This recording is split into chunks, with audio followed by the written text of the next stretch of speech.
मेरे प्रिय प्रार्थना योद्धाओं, प्रभु यीशु मसीह में मैं आपको अपनी शुभकामनाएं देता हूं, क्योंकि आप लोग वो काम कर रहे हैं जो परमेश्वर को प्रिय है, परमेश्वर को भाता है। Prayer warriors of Bhilai Chhattisgarh से जितने भी प्रार्थना योद्धा जुड़े हुए हैं, जो प्रत्येक फ्राइडे को चेन प्रेयर्स में बैठते हैं, मैं परमेश्वर से आपके लिए आशीष मांगता हूं।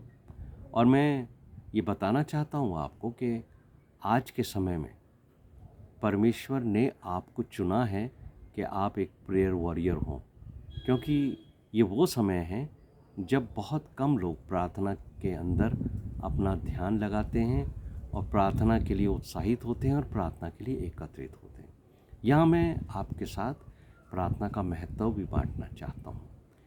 पौलुस कुलुसियों के 4 अध्याय के 2 पद में कहते हैं, प्रार्थना में लगे रहो और धन्यवाद के साथ उसमें जागृत हो। आपको प्रार्थना में निरंतर लगा रहना है। कोई आपको कुछ भी कहे, आपको सहयोग मिले ना मिले, आपका समूह छोटा है बड़ा है, लेकिन परमेश्वर ने ये बात स्पष्ट रूप से कही है। यीशु मसीह कहते हैं, जहाँ 2 और 3 मेरे नाम से इकट्ठा होंगे, मैं उनके मध्य में होऊंगा। तो जब भी आप प्रार्थना करते हैं तो जान लीजिए कि प्रभु यीशु मसीह आपके बीच में है। जब भी हम प्रार्थना करते हैं ना, तो शैतान हमारे घुटनों को कमज़ोर करता है, हमारे ध्यानों को भटकाता है, ताकि हम अपने मन से वो प्रार्थनाएं ना कर पाएं जो परमेश्वर चाहता है। प्रार्थना करना यानी परमेश्वर के अनुग्रह के सिंहासन के सामने जाना है। हम अपनी बल शक्ति से परमेश्वर के सामने खड़े नहीं हो सकते। परमेश्वर बहुत पवित्र है।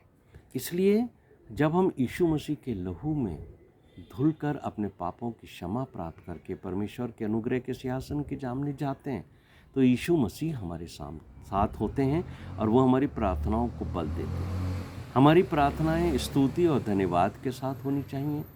परमेश्वर चाहते हैं कि उनके सामने जो भी प्रार्थनाएं आएँ, वो संपूर्ण विश्वास के साथ आएं, और प्रार्थना करने के बाद हमें धन्यवाद करना चाहिए इस विश्वास के साथ कि परमेश्वर ने हमारी प्रार्थनाओं को सुन लिया है। जब हम प्रार्थनाएं करते हैं तो हम अकेले नहीं होते, क्योंकि सामूहिक प्रार्थना में बहुत सारे लोग होते हैं। तो जिस विषय के ऊपर आपको प्रार्थना करने का लिए बोला गया है, सिर्फ उसी विषय पर अपना ध्यान केंद्रित कीजिए।